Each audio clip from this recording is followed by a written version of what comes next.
Assalamualaikum warahmatullahi wabarakatuh.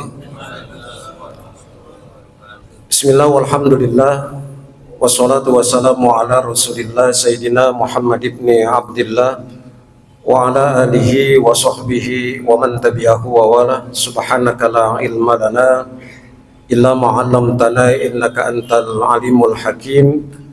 Hasbunallah wa ni'mal wakil, ni'mal maula wa ni'man nasir. La haula wa la quwata illa billahil aliyyil azim.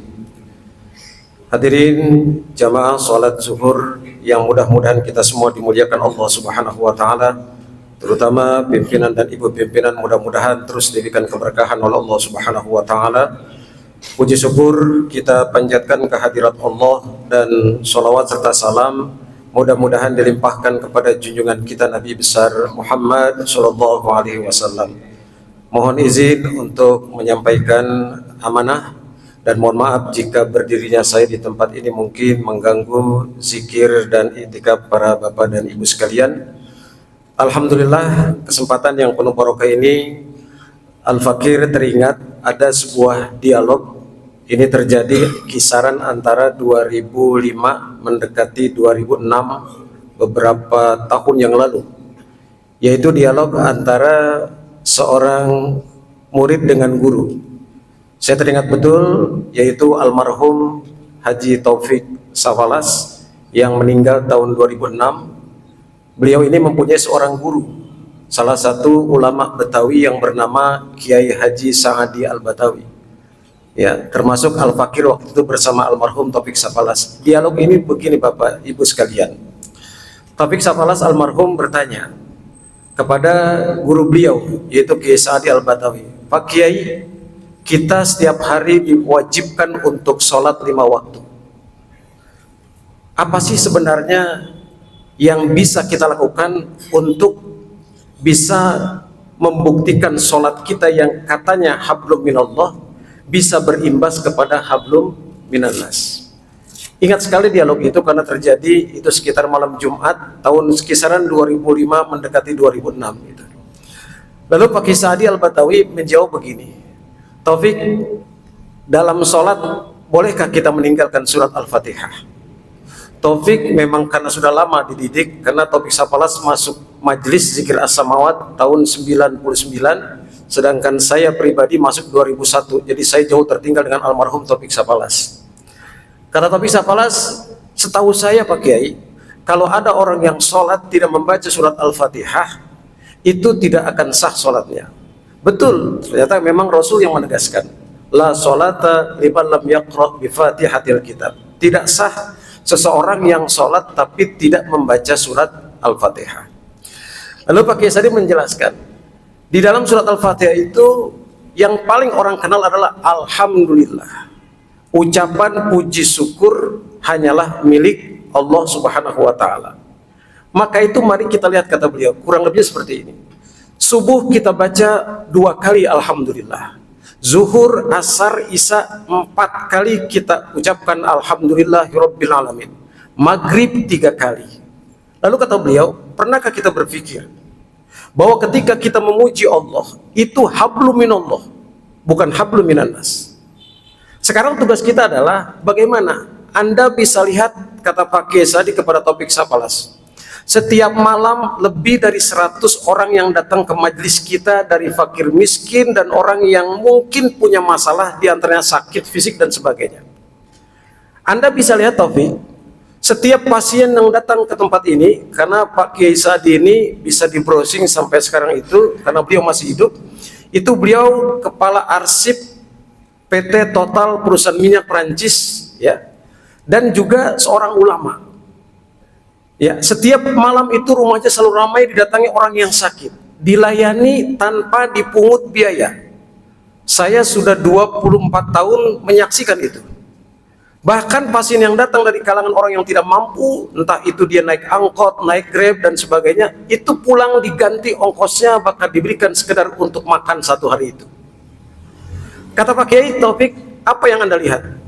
Ketika ada pasien yang datang dalam kondisi susah, kemudian saya berikan sedikit rezeki yang ada titipan Allah kepada saya, apa yang keluar dari mulut orang itu? Sambil tersenyum, Taufik Sapalas masih terbayang nih Pak di benak di mata saya itu bagaimana postur Taufik Sapalas, ya pendek gemuk gempal seperti itu kan, tapi selalu guyon humor. Kata Taufik Sapalas, betul Pak Kiai, setiap Pak Kiai memberikan itu yang keluar dari mulut orang yang diberikan pertolongan, diberikan uang, diberikan nasihat dan sebagainya, itu ucapan alhamdulillah. Apa arti alhamdulillah? Segala puji bagi Allah. Yang berbuat siapa, kata Pak Kiai Sadi? Yang berbuat saya. Tapi ada nggak pasien yang mengatakan segala puji buat Pak Kiai? Nggak ada. Artinya apa?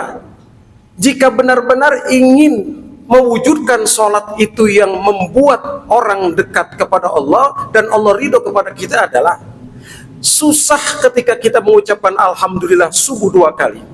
Allah akan tunggu antara subuh dan zuhur, adakah orang yang mengucapkan alhamdulillah karena perbuatan kita.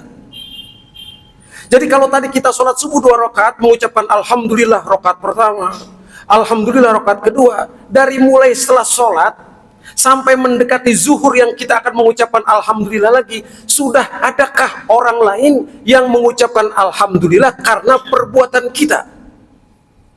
Karena ternyata sholat itu adalah mencegah diri dari perbuatan keji dan munkar, dan sholat itu orang yang pertama Allah nyatakan sebagai orang yang benar-benar diterima sholatnya itu ialah Nabi besar Muhammad SAW. Maka siapapun yang ingin sholatnya itu khusyuk, betul banyak cara.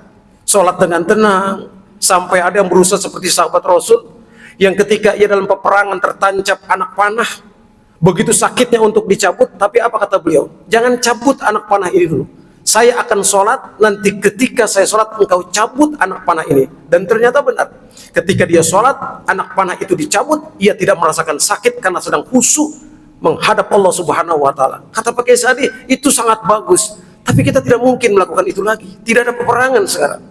Tapi bisakah kita yang mengucapkan alhamdulillah subuh 2 kali, bisa enggak sebelum azan zuhur banyak ucapan alhamdulillah, alhamdulillah, alhamdulillah karena perbuatan kita? Bisa jadi sahabat yang kita tolong, bisa jadi ketemu sahabat kita tersenyum, bisa jadi kita bantu orang yang sedang mendorong gerobak yang sedemikian berat, bisa jadi teman yang naik angkot kita bayar, dan sebagainya. Itu kata beliau melambangkan sholat khusyuk, apalagi di era kekinian. Paling tidak, akhirnya ya namanya Taufik Sapalas kan pandai guyon. Pak Kiai, kalau begitu mah kita butuh modal. Susah kayak Pak Kiai. Pak Kiai mah di samping karyawan total, ya banyak perusahaan-perusahaan lain yang Pak Kiai miliki. Apa kata Kiai? Minimal kalau tidak mampu membuat orang mengucapkan alhamdulillah, jangan sampai kita alhamdulillah sholat subuh sampai zuhur sudah banyak orang yang istighfar gara-gara perbuatan kita. Artinya jangan sampai kita sholat tapi di luar sholat orang terzolimi karena perbuatan kita. Takut ketika Rasul mengatakan apa? Malam tanha sholatuhu anil fahsya'i wal munkar lam yazdad minallah illa bu'dan. Siapa saja, nauzubillah, mudah-mudahan kita dilindungi termasuk saya pribadi, yang sholat yang ia lakukan, ia kerjakan sholat itu, ia tidak tinggalkan 5 waktunya, tapi tidak mampu mencegah dirinya dari perbuatan keji dan munkar. Ia sholat menzolimi orang lain, ia sholat menyakiti orang lain, maka kata Rasul apa? Lam yazdad minallah illa bu'dan. Dengan sholat itu dia bukan semakin dekat kepada Allah, tapi semakin jauh dari Allah Subhanahu wa Ta'ala. Indah Bapak mengucapkan uraian ini, tapi berat untuk mengamalkannya. Kita saling doa, mudah-mudahan sholat yang baru kita laksanakan ini sampai menjelang asar nanti, mudah-mudahan ada orang yang mengucapkan alhamdulillah karena perbuatan kita, dan kita berlindung. Jangan sampai asar belum tiba sudah banyak orang yang istighfar gara-gara perbuatan kita. Mudah-mudahan kita pun berdoa, negeri dan bangsa kita, para pemimpin kita di era tahun ini masuk Rajab, bulan di mana sholat diwajibkan buat kita. Allah bimbing para pemimpin kita menjadi pemimpin yang amanah, bangsa Indonesia dirahmati dengan rahmat Allah Subhanahu wa Ta'ala. Amin ya rabbal alamin. Mohon maaf, bukan bermaksud menggurui. Mudah-mudahan kita semua sehat dan panjang umur. Terima kasih. Billahi taufiq wal hidayah. Assalamualaikum warahmatullahi wabarakatuh.